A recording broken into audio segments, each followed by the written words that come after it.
Bonjour, aujourd'hui je vais vous faire un tuto sur la robe poulpette. La robe poulpette, c'est une robe ultra moulante qui peut être donc coupée au bassin pour un débardeur, au mi-cuisse pour une petite robe, le genou, mi-mollet. Donc vous faites la longueur que vous voulez en fait. L'idéal c'est de mesurer quand vous avez imprimé votre patron du haut de l'épaule jusqu'ici et de voir la longueur ça fait réellement sur vous. C'est une robe ou un débardeur très très moulant.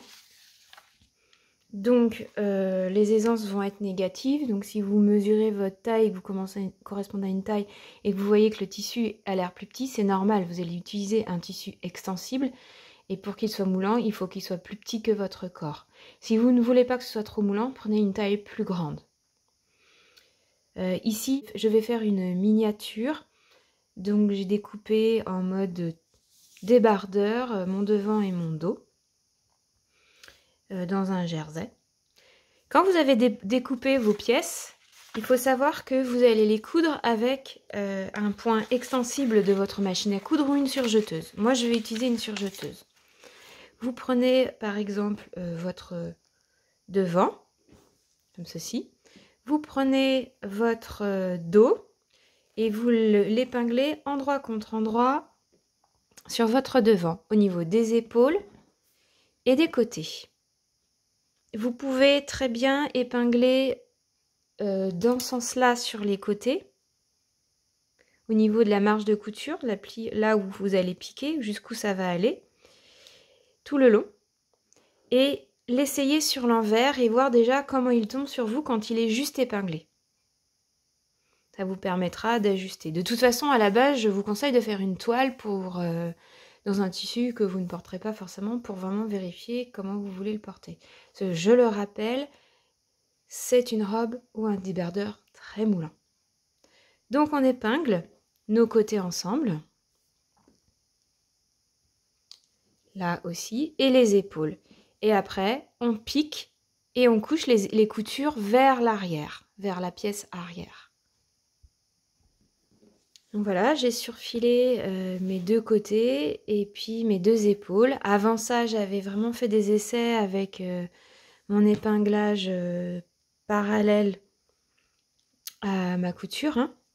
C'est-à-dire les épingles dans ce sens-là. Vous voyez? Et après, il faut rechanger l'épinglage pour mettre dans l'autre sens et la passer dans la machine. On ne pique pas sur les épingles, on les enlève avant de passer dans la machine. Quand vous avez fait ça, et maintenant il reste les finitions, ça va assez vite. Donc on commence par le bas, vous pouvez essayer et voir si la longueur vous convient. Moi j'ai prévu un ourlet de 1,5 cm, c'est-à-dire un premier pli de 1,5 cm, un deuxième pli de 1,5 cm et ensuite on pique. Ça veut dire que ça remonte quand même de 3 cm. Si ça ne vous convient pas au niveau longueur, vous pouvez faire un ourlet plus petit d'1 cm ou bien simplement un rempli. Donc vous surfilez tout le bord, puis vous faites un seul pli de la longueur qui vous convient. Si c'est encore trop court, vous pouvez faire un point décoratif à la machine à coudre ou bien un rouloté. Ou bien rajouter un morceau de jersey en le fronçant, etc. Enfin, vous pouvez faire tout ce que vous voulez. Moi ici, je vais vous montrer l'ourlet. Donc au fer, vous faites un premier pli comme ceci, en mesurant avec une réglette, donc 1,5 cm. Tout le long, je plie au fer. Et après, quand j'ai fait mon premier pli, je fais un deuxième pli de 1,5 cm tout autour. Ensuite, j'épingle. Et je passe à la machine à coudre en piquant ici. Donc envers face à moi et je pique tout autour. Donc j'ai fait mon ourlet de bas de débardeur ou de robe. Vous voyez, j'ai fait deux plis, un premier pli, deux plis. Et maintenant je vais épingler et piquer tout le long. Ici j'ai fait un ourlet en bas de mon débardeur au point droit. Vous faites soit un ourlet de plis, soit un rempli un seul pli. Il faut donc surfiler le bord avant pour pas qu'il s'effiloche. Vous pouvez faire un rouloté également. Si vous avez une recouvreuse, vous pouvez faire un point à recouvreuse. Si vous savez utiliser la double aiguille, vous pouvez faire un point double aiguille qui sera extensible. C'est assez sympa. Maintenant, nous allons passer aux finitions en manchure et en colure. Je vais faire la finition pour l'encolure qui est suffisamment grande pour moi dans ma miniature pour pouvoir la montrer correctement. Mais je ne vous montrerai pas les emmanchures parce que ça va être la même technique. C'est juste les mesures qui vont changer. Vous allez mesurer le tour de votre encolure. Ensuite, vous allez retirer de la longueur mesurée 10%, puis vous rajouterez vos marges de couture de 1 cm de chaque côté. En fait, on va coudre une bande qu'on pliera en deux et qui sera visible ici. Ce sera une bande en plus rajoutée. Donc, le morceau de tissu que vous allez couper, il sera coupé vraiment le long de la lèse et c'est pas un biais ou quoi que ce soit. Hein, c'est vraiment un morceau de rectangle que vous couperez comme ceci. Donc moi, je vais mesurer ici mon tour d'encolure. Je commence à l'épaule, je mets mon cran 0 à l'épaule et je mesure sans tirer sur le tissu.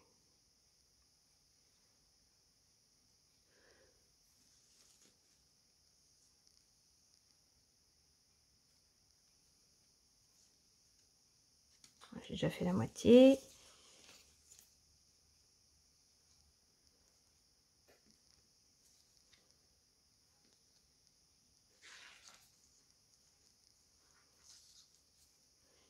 Et donc là, j'ai 39 cm. Bon, attention, c'est une miniature, hein, vous aurez plus.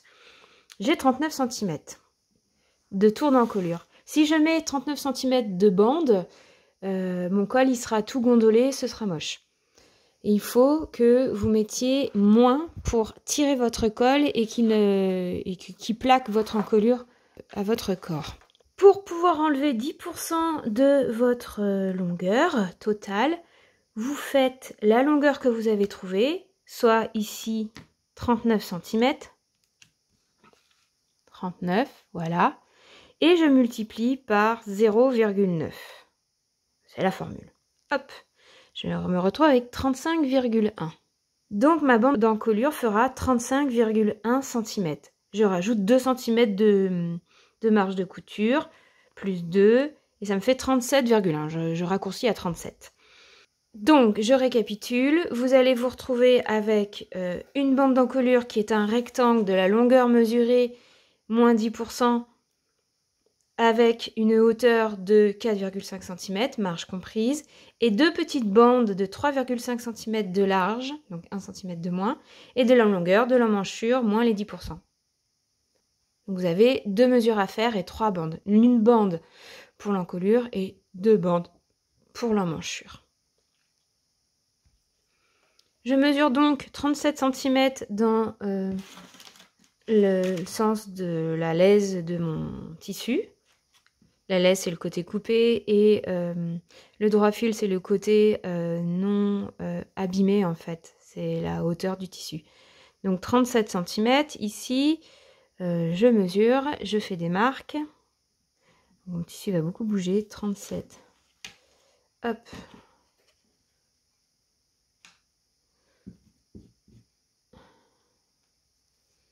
Hop, et après j'ai une hauteur de 4,5 cm. Après vous pouvez faire plus, hein. Vous pouvez faire une hauteur de 5 cm, pareil pour les emmanchures, hein. C'est vous qui voyez. Donc 4,5 cm, je sais que mon tissu, hop, je sais comment fonctionne ma règle, donc je décale et je trace mon rectangle sur le tissu de la longueur nécessaire. Hop, je fais des marques. Et après je vais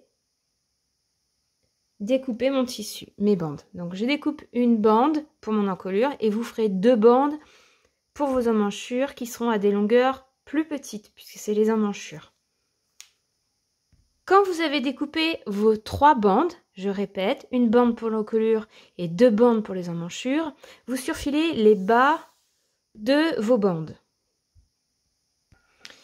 Quand vous avez surfilé le bas de vos trois bandes et que vous avez repassé votre surfil, vous les fermez vos bandes en fait. Donc vous les épinglez endroit contre endroit sur le petit côté. Hop. Et vous faites un surfil également. Et vous allez coucher votre surfil vers un côté. Au fer. Donc vous voyez, ma bande elle est élastique puisque j'ai fait un surfil. Si j'avais fait un point droit, ce n'est pas élastique. Quand votre bande est prête, quand vos bandes sont prêtes, hop, je coupe les surfils qui me gênent. Je vais épingler mes bandes sur mon encolure et mes emmanchures. Donc moi, c'est sur l'encolure. Voici l'encolure. Vous prenez votre bande d'encolure, vous la mettez envers face à vous. La couture milieu, vous la mettez contre le milieu du dos. Donc ici, si je superpose mes deux épaules de mon corsage, hop, je me retrouve ici avec un milieu. Je fais un petit cran. Ensuite, je garde mon corsage face à endroit visible. Je rentre mon corsage dans la bande d'encolure, endroit contre endroit. Je retrouve mon cran. Il est ici. Je fais correspondre le milieu, enfin la couture de ma bande avec le milieu. Pour les emmanchures, vous pouvez mettre la couture sur le bas. Comme ça, on ne la voit pas. Quand vous avez épinglé endroit contre endroit le milieu de la bande avec le milieu dos du corsage, vous allez faire tout le tour de l'encolure, sachant que votre bande est censée être plus petite que votre tour d'encolure. Si ce n'est pas le cas, il vaut mieux la réduire en longueur. Si je mets ma bande comme ceci, ici par exemple c'est le milieu, je fais un petit cran. Je regarde où est le milieu de mon devant. Le devant est là. Donc je fais pareil que tout à l'heure. Je superpose mes épaules ensemble et je vois où arrive mon milieu. Je fais un petit cran. Ça, vous pouvez le faire avant. Et ensuite, quand vous gardez votre bande d'encolure endroit contre endroit, côté surfilé vers le bas, vous faites coïncider les deux petits crans que vous venez de faire, celui de la bande, milieu de la bande et milieu devant. Et vous épinglez. Hop. Et ensuite, entre les deux, vous tirez pour ajuster l'un à l'autre, sachant que la bande d'encolure doit être beaucoup plus petite, et vous épinglez régulièrement comme ceci tout autour. Quand c'est chose faite, vous surfilez tout le bord au point extensible. Quand vous avez surfilé, vous pouviez aussi faire une piqûre à la machine à coudre au point droit ou au point zigzag. Enfin, c'est vous qui voyez. Là, c'est extensible. Sinon, ça ne l'est pas au point droit, je le répète, même si c'est ce que je dis dans le livret, parce que j'estime qu'il y a suffisamment de place pour passer la tête sans que ça casse la couture. Vous allez donc rabattre votre bande vers le haut, comme ceci, en laissant la couture vers le haut. Donc vous faites ça au fer tout autour. Quand vous avez bien rabattu votre bande vers le haut, comme ceci, vous allez la plier. Genre je vais la mettre sur l'envers. La couture est vers le haut et vous la repliez comme ceci. Ici, c'est pas à l'échelle parce que j'ai pris une bande que je n'ai pas réduite. Donc elle est très grande par rapport à mon encolure, mais c'est pour que vous voyez mieux sur la couture. Donc on épingle tout autour. On pique dans le sillon. Donc le sillon, c'est l'espace entre le tissu du bas et la bande. On regarde derrière si on a bien piqué dans le tissu rabattu. Et on repique comme ceci. Et on fait ça tout autour. Comme ça, on sait que quand on va piquer dans le sillon, le tissu va dépasser en dessous et on le piquera en même temps. Quand vous avez épinglé correctement, vous voyez, ici, il est piqué dans le sillon. C'est l'espace entre les deux. Et là, on voit qu'il est piqué 2 fois sur le tissu qui a été rabattu sur l'envers. Donc la bande est pliée en 2. On voit que c'est un rajout par rapport au corsage. Là, évidemment, ce n'est pas à l'échelle, donc ça fait bizarre. Il ne faut pas s'inquiéter. Vous allez piquer sur l'endroit dans le sillon, si vous avez bien réussi à l'écarter au fer. Si c'est trop compliqué, vous pouvez piquer plutôt sur la bande, au point droit. Vous pouvez également décider de faire un point zigzag pour être sûr que la couture ne cède pas. C'est à vous de voir. Donc voilà, une première finition de faite ici. J'ai fait un point droit au-dessus du sillon tout le long. Donc je le répète, vous pouvez faire un point zigzag, un point fantaisie, etc. Ou utiliser d'autres outils comme une recouvreuse ou 2 aiguilles sur votre machine à coudre. Donc je vais vous montrer ce que ça donne sur un vêtement terminé. Ici donc on a une bande. Il faut que la bande soit vraiment régulière tout le long quand vous la posez. Pensez à mesurer régulièrement pour vérifier. Ici elle fait 2 cm une fois posée et finie. Et sur les emmanchures, elle fait 1,5 cm. Donc si vous prenez le temps de la poser, normalement ça donnera ça, avec des finitions comme ceci. Voilà. Le milieu, je l'ai mis là, dans le dos, et ici je l'ai mis sur le bas. Voilà. Donc c'est très moulant et c'est franchement sympa. Et poulpette parce que voilà, pour la petite histoire, je voulais m'appeler autrement que Iribol Couture, mais le nom était déjà pris par une entreprise. Donc comme j'avais cousu ma robe avec des poulpes, je l'ai appelée poulpette. Voilà. Et vous faites la même finition que je viens de faire pour l'encolure pour les emmanchures. Et puis n'hésitez pas à la hacker parce que je pense qu'il y a des tas de choses qu'on peut faire avec cette robe.